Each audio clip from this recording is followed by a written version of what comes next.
Agora eu vou de informação ao vivo para você, vou conversar com a Jéssica Nascimento e vou te perguntar, Jéssica, um ótimo dia para você. Também tá de verde, hoje tá todo mundo de verde, Rafael Cadenque também.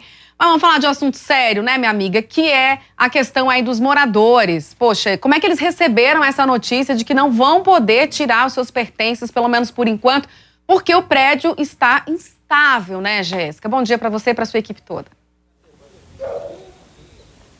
Exatamente, Narla, não é seguro que ninguém acesse aqui ainda o prédio. Muito bom dia para você, bom dia para quem ligou agora no DF no ar. Narla, a gente vem acompanhando desde sexta-feira, né? Desde sexta-feira eu estou aqui no prédio, aqui em Taguatinga, lembrando que esse prédio desabou na quinta-feira e foi a primeira vez que a gente não viu nenhum morador por aqui. A gente chegou por volta de 6h30, agora são 7h42, mas por telefone eu venho conversando com eles, com o seu Habib, a Cristiane, que a gente vem conversando com eles, né? Lembrando que o seu Habib é ali o esposo da mulher que ligou, foi a primeira mulher a ligar para o Corpo de Bombeiros. Ela praticamente salvou a vida dessas 52 pessoas, né? A Cristiane também, que só saiu com a roupa do corpo. Eles estão realmente chateados, Narla, ficaram desapontados, porque essa era a expectativa. A gente falou bastante sobre isso ontem, né? Era a expectativa de que a Defesa Civil conversasse com os moradores, eles passassem ali a lista de todos os objetos que eram imprescindíveis, documentos, roupas, e aí o Corpo de Bombeiros conseguia realmente acessar o prédio e tirar então esses objetos dos 24 apartamentos, mas está descartada a possibilidade de alguém acessar o prédio, porque como você disse, ele está instável. O nosso cinegrafista Sidney mostra para vocês, porque olha só, a gente vai perceber que esse prédio movimentou nas últimas 72 horas, cerca de 1,5 cm, 2 centímetros. Esse resultado saiu após a análise topográfica. A Defesa Civil contratou essa empresa de topografia para fazer esses cálculos, então, e a gente percebe que realmente esse prédio se movimentou, ele vem se deformando ao longo das últimas 72 horas, por isso sim, ainda corre o risco desse prédio desabar. Essas 3 edificações, esses 3 andares que ainda não vieram abaixo, né? Só o primeiro andar ficou completamente destruído, mas sim, ainda corre o risco desse prédio desabar, Narla. Portanto, não há possibilidade de ninguém acessar o prédio. A Defesa Civil pediu 24 horas para fazer uma nova análise, uma nova vistoria. Então, esse prazo deve se encerrar já na tarde de hoje. Então, se encerrando essas 24 horas, essas últimas 24 horas, e tendo autorização, tendo a liberação desse monitoramento por parte dos engenheiros, por parte de quem está trabalhando por aqui, aí sim uma equipe da Defesa Civil consegue acessar esse prédio e faz uma vistoria técnica, consegue ver, né, por dentro ali, pela parte de dentro do prédio, já que o que eles têm de análise é somente essa parte de fora, mas tudo continua da mesma forma desde a quinta-feira ali, quando esse prédio desabou aqui em Taguatinga. Chegou agora há pouco uma equipe da Defesa Civil e também do Detran, Narla. A gente ainda não conseguiu contato com eles, mas a gente vai conversar e saber realmente se tem alguma previsão de liberação da área, se o trânsito vai ser alterado, mas a gente ainda não tem essa informação e a Defesa Civil também orientou que esse prédio seja demolido. A gente tem uma entrevista do Coronel Rossano, da Defesa Civil, onde ele explica pra gente que teve uma reunião com a filha do proprietário, ela realmente está bem solícita, a própria Defesa Civil disse isso, e também os moradores, de que eles nunca tiveram problema, nem com o proprietário, nem com a filha do proprietário. O próprio dono, às vezes, trabalhava aqui como síndico, perguntava como é que estavam os moradores em relação ao prédio. Então eles disseram que essa convivência era muito tranquila. Lembrando que o prazo se encerra na quarta-feira dessa hospedagem dos moradores, 52 moradores, que foram então realocados em um hotel que fica aqui no Pistão Sul. Eles estão dormindo lá desde a quinta-feira, quando esse prédio desabou. A gente vai conversar, Narla, agora, vai acompanhar essa entrevista do Coronel da Defesa Civil e na volta a gente fala sobre uma outra novidade, sobre o CREA, que é o Conselho Regional aqui de Brasília, de engenharia, que eles conseguiram identificar os 2 engenheiros responsáveis pela construção aqui do prédio. Vamos acompanhar agora a entrevista da Defesa Civil. Roda aí. Ela tem se mostrado solícita em nos ajudar. Ela já havia contratado a empresa de topografia, conforme solicitamos. A topografia nos ajuda a medir a movimentação e deformação do prédio, né, do que restou do prédio desabado. Também conversamos sobre os próximos passos ainda no local do desastre. A reunião foi breve, mas ela já estreitou e com certeza vamos colher bons frutos. Jéssica, quando a gente vê uma tragédia como essa, a gente fica se perguntando, né, de quem é a culpa. Claro, a gente vai atrás de solução, como estamos atrás de solução, mas a gente tem que responsabilizar as pessoas, né? E os responsáveis englobam aí os engenheiros, a proprietária, até o síndico também pode ser responsabilizado. Mas em relação aos engenheiros dessa obra, eles já foram identificados? Como é que está essa questão? Já foram identificados sim, viu, Narla? São pelo menos 2 engenheiros identificados pelo CREA, Conselho Regional de Engenharia aqui do Distrito Federal.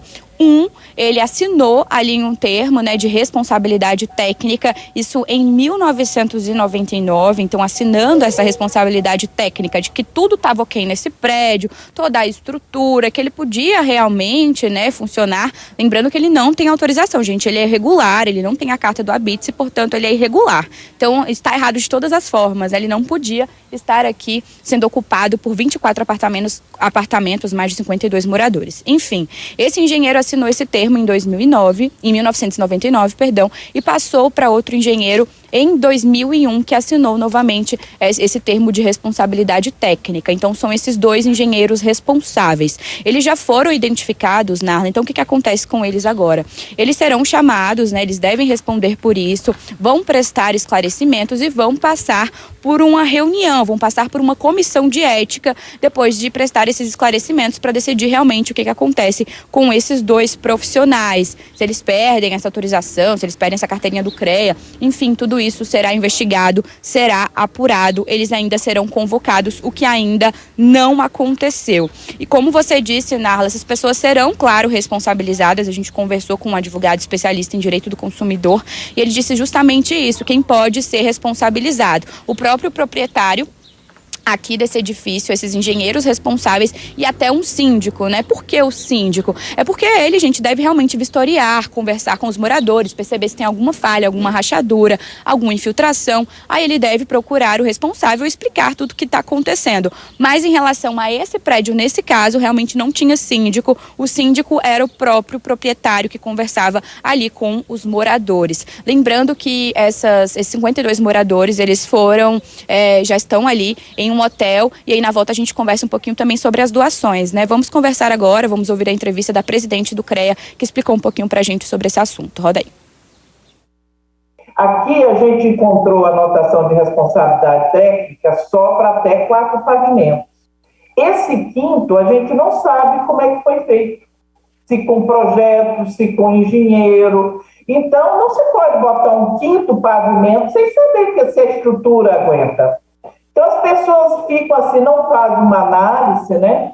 E, às vezes, pode estar fazendo reforma, muda, derruba a parede, e isso vai prejudicando a estabilidade da obra. Essa é uma das coisas que a gente imagina que pode também ser uma situação, nesse caso, desse prédio. Mas tudo isso, a gente vai estar conversando com as pessoas envolvidas, entendeu? Para entender até onde se realmente analisado os projetos, estão analisados, né? Então, é nesse sentido. Olha, Jéssica, infelizmente, por que tem que acontecer uma tragédia, né? Para a gente começar a olhar para essas questões, né? Porque não é incomum, viu, gente?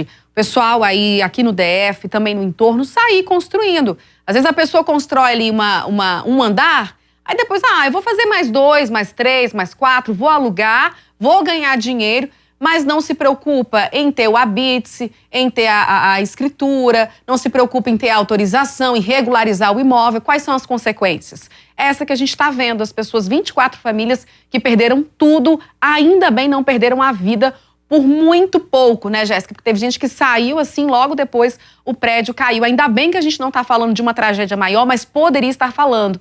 Então, se você mora em prédios como esse, já aproveita para ver se está regularizada a situação aí. Se tem rachadura, aí que tem que ligar mesmo, viu, gente, para a Defesa Civil. O telefone é 199. E é claro, Jéssica, a gente não pode deixar de falar das doações, porque esse é o nosso papel social aqui, ajudar essas pessoas. Não adianta só apontar, não adianta só ir atrás dos culpados, mas também temos que ajudar. Como é que está essa questão da ajuda aí? Ainda é ali no Corpo de Bombeiros, e tem uma casa também que está recebendo aí essas doações, né, Jéssica?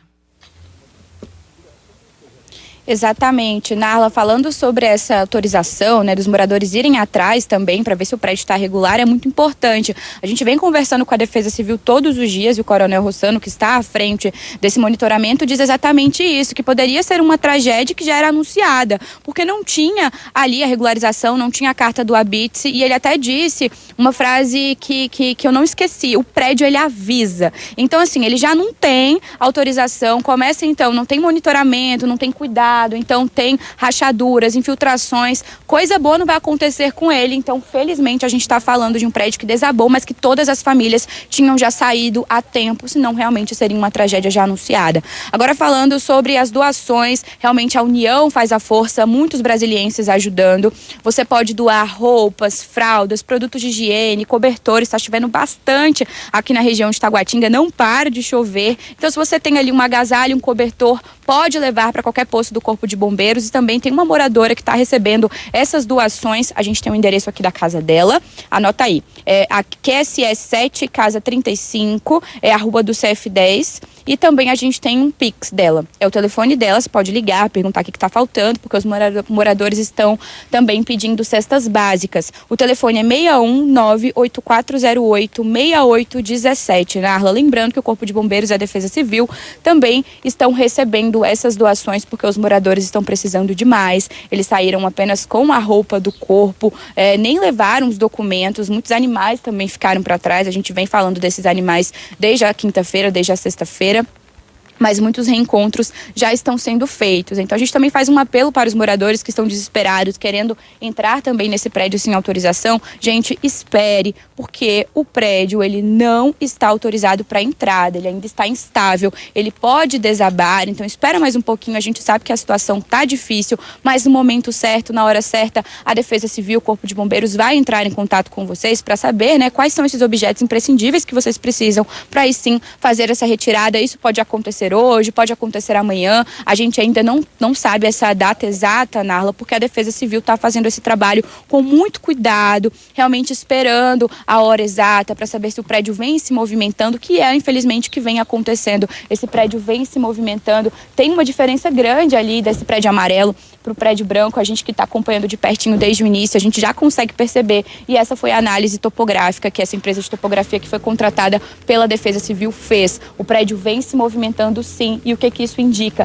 Que ele pode desabar. Esses 3 pavimentos que ainda estão de pé, eles podem desabar. Portanto, esse trabalho precisa ser cuidadoso, minucioso. A gente parabeniza a Defesa Civil, o Corpo de Bombeiros, todo mundo que vem trabalhando.